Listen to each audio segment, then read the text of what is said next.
Hey, what is happening, guys? My name is DevLeo, and welcome back to yet another Dev Analysis. And in this video, we talk about Showmans. Yes, the Showmans. For a while, after Iz claimed he was removing the Wiggles characters from his FNAF fan game project, I have to admit, I was a little skeptical. I'd grown to like the use of them in such an interesting setting, and I thought it would be weird seeing entirely different characters, but I couldn't be more wrong. Showman's The Awakening wasted no time picking up the pieces of Phobia the Awakening and resembling them into an upgrade experience. The visuals are smooth and fast, the animatronics are redesigned and very uncanny, and now there's even a deeper story, and this is what I want to get into today.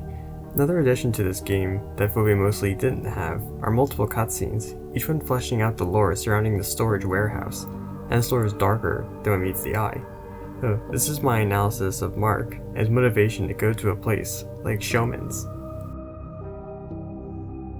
In general, there are three main reasons for protagonists of FNAF fan games to visit the creepy locations in their world, those being requiring work to get a paycheck, then realizing the situation they got themselves into, looking for information about the establishment to potentially prove that it's haunted, and or also to get a paycheck, or looking for someone close to them, such as a friend or relative, and couldn't care less about a paycheck. I mean, these aren't the only reasons, but they're the ones I've seen pop up the most. But it begs the question, why does Mark go here in the first place? Well, the opening cutscene presents a clue, making it seem like he has to remember someone, but it unfortunately isn't enough to really understand what he's trying to do. The only way to find out is to progress through the game. After a while, you can start eliminating some of the potential reasons. It's pretty much a fact that reason 1 is out because his behavior doesn't make sense. Even before night 1 starts, the game makes it explicitly clear Mark is uncomfortable in this location. He feels as if he's being watched, prompting him to quicken his pace. Logically, if he just wanted money, he probably would not have stayed here. Also, there's the end of night 4 when Mark is told not to come back, but does so anyway, much to the bewilderment of Matthew, the phone guy. What the hell, Mark? We told you not to go back there tonight, and I was just called by someone who said that you did? There's no way we are going in. Also, congrats to Mark for being the most nonchalant protagonist in a FNAF fan game to date. Just don't come back tonight, please. Sure.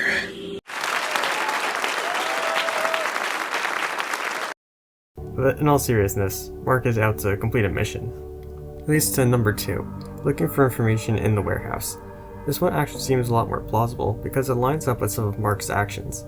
He's somewhat curious about why the animatronics are moving around when talking to Jason. Any idea what's going on with them? No. Well... And is seen rummaging around a storage area after night 3. Plus, in the post-night tape room, someone is clearly watching them, with a few of the tapes occurring the day prior. If learning the secret about these animatronics is what he wants to do, then it makes sense why he returns on night 5. However, even this theory is broken by the fact that the 5th tape you watch happens literally less than an hour after the end of the night, and the sight of a missing persons paper from Mark himself appears in that back room. The final nail in that coffin is the ending to the main game, which I'll get into a little bit. So with 2 options down leaves the final and most likely choice. Mark is searching for someone he knows, which begs one question: who could that be? Unfortunately, there are only a few people that we meet throughout the game, and none of them are who Mark wants to find here, except for one. During the final tape after night 6, we get the name drop of a boy named Timmy. The tape further explains that it was his birthday on April 12th, 1996, but something clearly happened. His relationship to Mark is a little unclear, could be a little brother for all we know. In any case, this is the person Mark is trying to find in the warehouse. Except, he seems to have suspected that he already found him. The thing is, Timmy died that day on his 12th birthday, and the game gives us plenty of hints as to which animatronic he's come to possess. Throughout the game, Mark has strange reactions whenever he comes into contact with Johnny, the animatronic guitarist who is said to be mischievous and energetic. Already, it's an interesting description for him, as those things tend to relate to children. But Mark outright passes out upon finding a Johnny toy in the storage room. He's seen everywhere the player looks, such as in the tape room where Johnny's poster and head can be found. In an early recording of his voice lines, Johnny says, "I can't wait for the party. I am sad." The only person in this game that we know experienced the party was Timmy, who was presumably killed, now resides in Johnny. including the fact that Mark could feel the presence of someone he knew, and the mysterious voice in the game that's saying that he'll bring Mark to him. This strengthens the fact that Timmy is there, hunting him down like the other animatronics. We're also told, and even shown, how this loss has plagued Mark for years. In a couple of the beginning night cutscenes, we read how he's incredibly anxious, but also how he feels lethargic, with pulsing eyes and a pounding head. These symptoms generally stem from stress and lack of sleep, which fit with someone desperate to find answers about their missing brother. Another detail includes to support this is the child's drawing put up on the game page. The young girl and Aunt May are both smiling, while Mark has a blank expression on his face. It would normally make more sense for the girl to make both these adults happy. You can see that he's still upset about losing Timmy, and his blank sadness is probably all she sees from him. Years later, he's willing to put himself in danger just to get Timmy back, no matter the cost. Unfortunately, his attempts get him caught by the animatronics.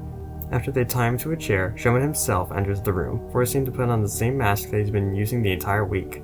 Somehow it causes him to lose his mind, turning him into a monster out to get anything left alive in that warehouse. That leads to the question, why? Why would animatronics bestow this fate upon him, instead of just taking him out like anyone else? The answer is actually hidden in plain sight if you consider the animatronic descriptions. According to them, Showman is Johnny's father. Since Timmy is inside him, what if this piece of information is taken more literally than we would believe? Showman could actually be possessed by Timmy's father, having met the same end as he did. Plus, take another look at the drawing. Father is nowhere in sight. If he was still around, and surely this girl would have included him in the drawing. Since he's not present, just like Timmy, it's possible to believe that he died as well. After Night 5, he realizes that the only way for Mark to reunite with them is to become just like them. Not necessarily by killing him, but essentially converting him to their side. At least that's what it appears like. With Mark now one with the other animatronics, this strange entity can now take him to see Timmy, just like he wanted for the past 9 years. While we still have yet to truly learn the intentions of this entity, which is most likely the figure, new animatronic that Matthew faces in Night 6, seems to be pulling all the strings, since he is the one who leads Mark to the warehouse in the first place. As much as I want to dive into this animatronic more, I think I will stop for now, since this analysis was meant to be solely about Mark. We're probably seeing more of the figure, since the next game in the series, Showman's The Shadow, has a page up on Iz's account. I highly recommend following that one, as well as Showman's The Awakening, because Iz has been doing an amazing job creating these games, and you should have all the support he can get. Anyway, I hope you all enjoyed this dev analysis. It's been a long time in the making, but after a couple of months or so of planning, researching, and procrastinating, I finally got the chance to bring this one to you. Like I said before, I may do another analysis on this game series, but we'll have to see where things go. Anyway, just want to thank you for watching, and hope you have an awesome day.